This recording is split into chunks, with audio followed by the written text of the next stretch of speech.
नमस्कार दोस्तों, स्वागत है आपका सुनहरा भारत हिंदी यूट्यूब चैनल में। जैसे एक बछड़ा हजारों गायों के झुंड में अपनी माँ के पीछे चलता है, उसी प्रकार आदमी के अच्छे और बुरे कर्म उसके पीछे चलते हैं। जी हाँ दोस्तों, सही पहचाना आपने।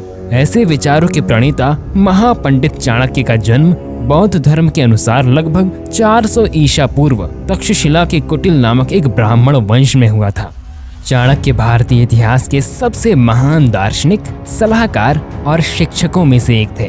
उन्होंने चंद्रगुप्त मौर्य को सबसे महान राजा बनने में मदद की। आचार्य चाणक्य एक कुशल कूटनीतिज्ञ और बेहतरीन अर्थशास्त्री के रूप में जाने जाते हैं। उनके पुस्तक, जिसे वर्तमान में चाणक्य नीति शास्त्र के रूप में जाना जाता है और जिसे कौटिल्य नीति के नाम से भी जाना जाता है, भारतीय इतिहास में कई राजाओं को प्रेरित करती है।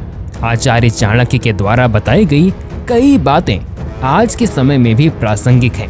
चाणक्य ने बहुत ही सरल तरीके से जीवन जीने की कला के बारे में विस्तार से बताया है, जिसे अपनाकर जीवन को सुखी बनाया जा सकता है।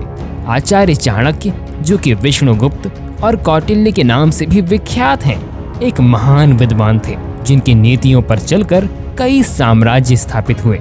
आइए जानते हैं महान विद्वान चाणक्य के जीवन के बारे में और उनकी महानता के बारे में और उनके जीवन के संघर्षों के बारे में कि वे कैसे गरीबी को पार कर इतने प्रखर विद्वान बने।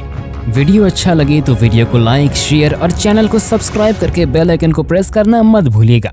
वीडियो में आगे बढ़ने से पहले एक बार सच्चे दिल से कमेंट बॉक्स में भारत माता की जय जरूर लिखिएगा।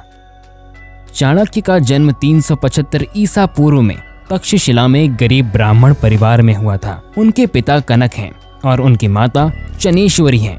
बचपन में ही इन्होंने वेदों का अध्ययन किया और राजनीति के बारे में सीखा। उनके पास एक ज्ञान दात था। ऐसी मान्यता है कि ज्ञान दात का होना राजा बनने की निशानी है। उनकी माँ एक बार ज्योतिषी की बात सुनकर डर गई कि वो बड़ा होकर राजा बनेगा और राजा बनने के बाद मुझे भूल जाएगा। तब इन्होंने अपने ज्ञान दात तोड़ दिए और अपनी माँ से वादा किया कि माँ, आप चिंता ना करो, मैं तुम्हारी अच्छे से देखभाल करूंगा। एक गरीब ब्राह्मण परिवार में जन्मे चाणक्य की शिक्षा तक्षशिला में हुई थी। वो दिखने में अच्छे नहीं थे।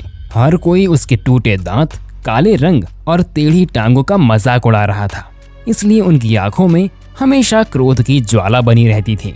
अपनी शिक्षा पूरी करने के बाद इन्होंने तक्षशिला, नालंदा सहित आसपास के क्षेत्र में एक शिक्षक के रूप में काम करना शुरू किया। वो अर्थशास्त्र, राजनीति, युद्ध रणनीतियों, चिकित्सा और ज्योतिष जैसे विभिन्न विषयों में गहन ज्ञान रखने वाले एक उच्च विद्वान व्यक्ति थे। वे सम्राट चंद्रगुप्त के एक भरोसेमंद सहयोगी थे।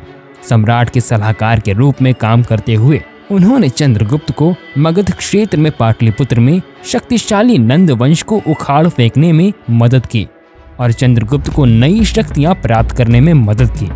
वो चंद्रगुप्त के पुत्र बिंदुसार के लिए भी सलाहकार थे। आपको बता दें कि चाणक्य शुरू में ही साधारण जीवन यापन करने में यकीन करते थे।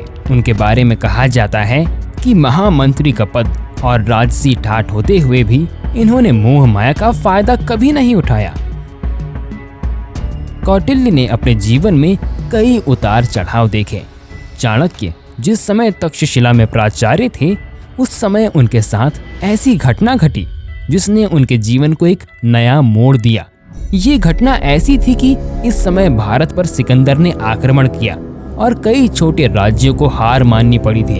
अपने देश की दुर्दशा देख कौटिल्य ने देश की एकता और अखंडता की रक्षा करने का संकल्प लिया और शिक्षकी पेशा छोड़कर देश को बचाने का कार्य करने का निश्चय किया। उन्होंने कई बड़े राज्यों के राजाओं को आग्रह किया, जिसमें मगध के तत्कालीन सम्राट धनानंद का भी समावेश था। परंतु मगध के राजा ने सहायता मांगने आए आचार्य चाणक्य का प्रस्ताव ठुकरा दिया और उन्हें अपमानित किया। उसने कहा, पंडित हो और अपनी चोटी का ही ध्यान रखो। युद्ध करना राजा का काम है, तुम पंडित हो, सिर्फ पंडिताई करो। तभी चाणक्य ने अपनी चोटी खोल दी और प्रतिज्ञा ली कि जब तक मैं नंद साम्राज्य का नाश नहीं कर दूंगा, तब तक चोटी नहीं बांधूंगा। चाणक्य के जीवन का प्रसंग चंद्रगुप्त के बिना अधूरा है, क्योंकि उनकी प्रतिज्ञा को सार्थक करने में चंद्रगुप्त माध्यम बने। एक प्रवास के दौरान चाणक्य की नजर एक ग्रामीण बालक पर पड़ी। उनकी दिव्य दृष्टि ने राजत्व की प्रतिभा को भांप लिया। चाणक्य ने तुरंत 1000 कारशापण यानी कि मुद्रा देकर उस बालक को उसके पालक पिता से खरीद लिया। उस समय चंद्रगुप्त 8 या 9 वर्ष के बालक थे। चाणक्य ने उसे अप्राविधिक विषयों और व्यवहारिक तथा प्राविधिक कलाओं की भी सर्वांगीण शिक्षा दिलाई। माना जाता है कि उस वक्त कुछ ही प्रमुख शासक जातियां थी जिसमें शाक्य और मौर्य का प्रभाव ज्यादा था। चंद्रगुप्त उसी गण प्रमुख का पुत्र था। चाणक्य ने उसे अपना शिष्य बना लिया एवं सबल राष्ट्र की नींव डाली, जो कि आज तक एक आदर्श है।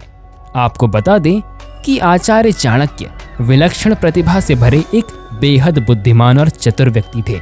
उन्होंने अपनी चालाकी से कुछ मनोरंजक युद्ध रणनीतियों को तैयार किया और वे बाद में उन्होंने मगध क्षेत्र के पाटलिपुत्र में नंदा वंश का पतन किया और जीत हासिल की।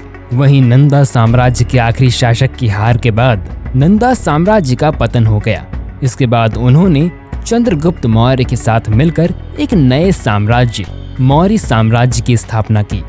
चंद्रगुप्त मौर्य के दरबार में उन्होंने राजनीतिक सलाहकार बनकर अपनी सेवाएं दी।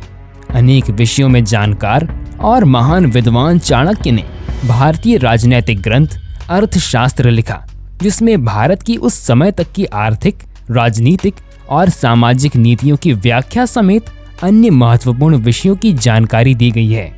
जैन ग्रंथों में वर्णित एक लोकप्रिय किंवदंती के अनुसार चाणक्य सम्राट चंद्रगुप्त के भोजन में जहर की छोटी खुराक को मिलाते थे, जिससे मौर्य वंश के सम्राट के दुश्मनों द्वारा संभावित जहरीले प्रयासों के खिलाफ मजबूती बन सके और वे अपने प्राणों की रक्षा कर सकें। चाणक्य की मौत भी उनके जन्म की तरह कई रहस्यों से घिरी हुई है। ये तो स्पष्ट है कि महान दार्शनिक और विद्वान ने अपना लंबा जीवन व्यतीत किया था, लेकिन इस बारे में कुछ भी स्पष्ट नहीं कहा जा सकता कि उनकी मौत आखिर कैसे हुई। एक पौराणिक कथा के मुताबिक वे जंगल में खाना पीना त्याग कर अपना शरीर त्याग दिया था, जबकि अन्य पौराणिक कथा के मुताबिक चंद्रगुप्त मौर्य के पुत्र बिंदुसारा के शासनकाल के दौरान राजनीतिक षड्यंत्र की वजह से महानी विद्वान चाणक्य की मौत हो गई थी। विलक्षण प्रतिभा से धनी चाणक्य के सम्मान में नई दिल्ली में राजनयिक एनक्लेव का नाम चाणक्य के नाम पर चाणक्यपुरी रखा गया है। इसके अलावा भी कई अन्य जगहों और संस्थानों के नाम भी चाणक्य के नाम पर रखे गए हैं। चाणक्य कई टेलीविजन सीरीज और किताबों के भी विषय हैं। आप क्या कहते हैं इस न्यूज़ के बारे में? कमेंट बॉक्स में अपने विचार हमसे जरूर शेयर करें। हमारा चैनल सुनहरा भारत इस वीडियो में दिए गए न्यूज़, फोटोज व वीडियो की प्रामाणिकता की पुष्टि नहीं करता है। तो मिलते हैं एक नए वीडियो के साथ, तब तक के लिए वंदे मातरम।